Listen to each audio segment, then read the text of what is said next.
Part of the research is we asked all those guidance counselors and teachers. You could say that when we're planning We our could either next use meeting, that as you a know. lead-in, or if we ever want, I don't know if we want to address this issue of the employment, what employers are looking for.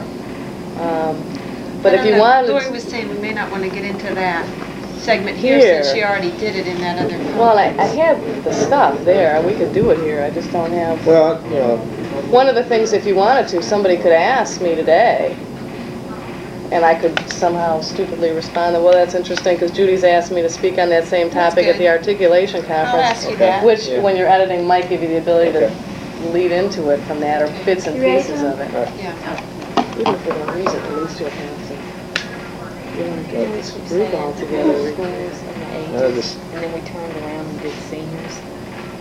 I'm just sitting here listening how we're all sitting here going. Well, I talked to high school guidance counselors. So if we need to support that, I can mention that. You know, because everything we said is middle school. I know, that's, I'm But just see, sitting they here don't even, thinking. but they don't know. Yeah, I can turn around and say, you're right. But they're not even going. They're not even going to know Back that up on just this a little video. bit in front of that. They're not going to know we were. Roll toward it. Okay. Just feed us. Oh, they No, wanted high school. something. Well, that's right. That's it. High school age.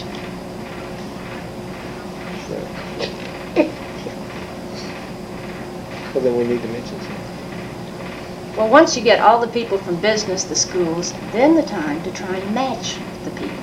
And evidently, you have a lot of discouragement by mismatching people.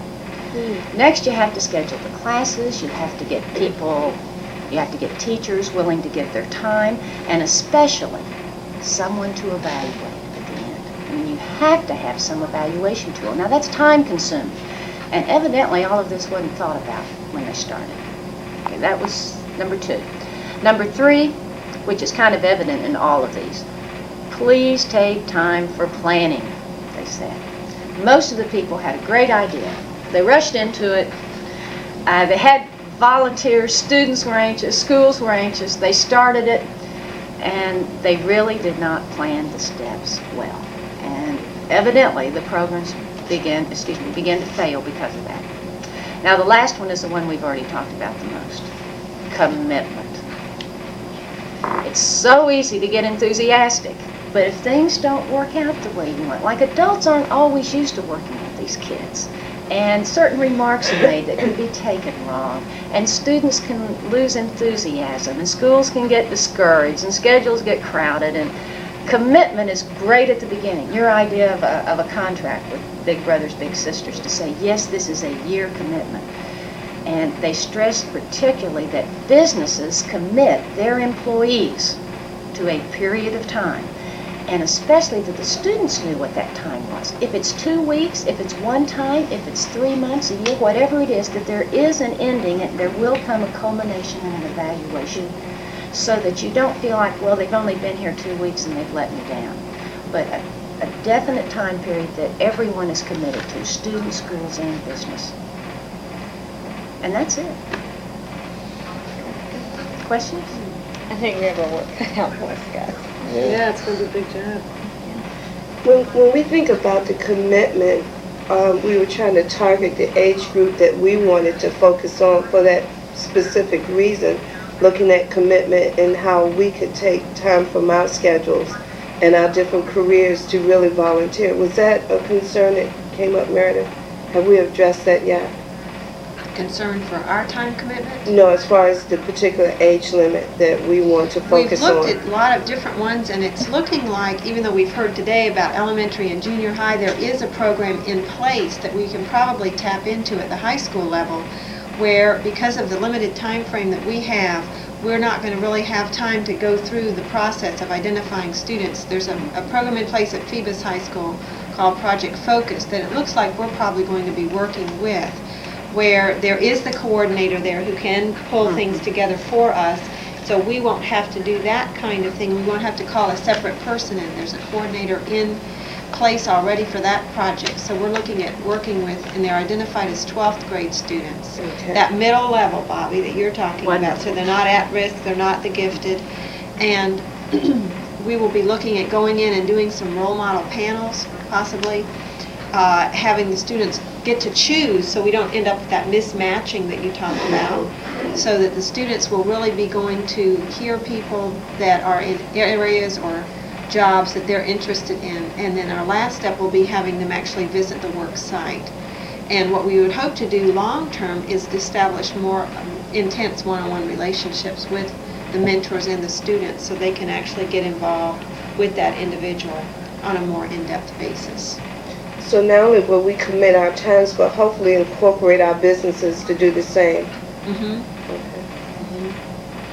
And there's something else that I wanted to ask Lori to bring up related to an articulation conference coming up. If you'll explain a little bit, Lori, about what we're looking at doing at that.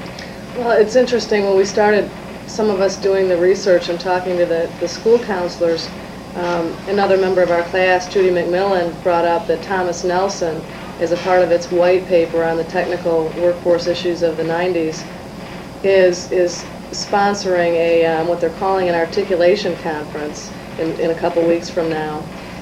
They're going to have at this conference, I think from all levels, middle school, elementary school, and high school, principals, school superintendents and administration people, as well as teachers. And they're going to be bringing them into a conference and breaking out into subgroups. But the whole, as I understand it, the whole theme of the conference is relationships between the business community and the educational community. So a couple of us have been asked to speak on a panel about mentoring, and the audience for that panel would be a mixture. I guess they're self-selecting into this. They've come to this panel because this is a topic they're interested in, but the people would be the counselors, the superintendents, and the teachers who are interested in that. So we thought that was a wonderful opportunity to expand our research base of people that we can talk to and hear what their needs are, hear what their views are at the different schools. It's not limited to Newport News. As I understand, it's the whole peninsula area that's being asked to do this. So we're pretty excited about it. We'll be doing that, what is it, Speedy, just a couple weeks from now. Yeah, I think so. And part of the area that you're going to be getting on with them is the role of the business community tying in with mentoring. Do you have some ideas about what you'll be going into from the business perspective? Yeah, I was asked by Judy to, since the audience is going to be mostly educational professionals, in fact it's all educational professionals, I understand, I've been asked to really speak to incentives for businesses. Why would businesses want to be involved in things like mentoring? It's obviously, as we've all been talking about here, there's a time commitment, whether the businesses do the coordination or not. It's still it's a workload issue, it's a time commitment, and it's a long-term commitment, as we've all talked about. So Judy's asked me to talk to the educators as to what's in it for the business. Why would a business want to be involved? And of course I've got a lot of ideas on that, because I really believe that in order to prepare ourselves for the kind of work we're doing today out in the world and the kind of work we're going to be doing in the year 2000, we're just not, our kids are just not focusing on all the things they need to be doing to adequately prepare us.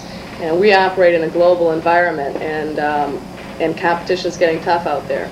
So I haven't really put all my thoughts together yet, but I'm going to be speaking a lot about why I think businesses have to be committed to this kind of thing to ensure a good future for themselves and for the communities that we all live in. Great. Good, that'll be exciting. Well, I think then for our next meeting, what we'll look at doing is inviting the project coordinator with Project Focus, so we can find out what her program looks like and then see how our ideas regarding mentoring, which we brought up today, could fit in, so we'll avoid some of the roadblocks that other programs have run into and find out what she's already doing that we don't want to duplicate, and see how we can outline ours and put that into place here in the next few weeks. So thanks everybody for coming today. Anybody have any other questions or things you think we need to cover?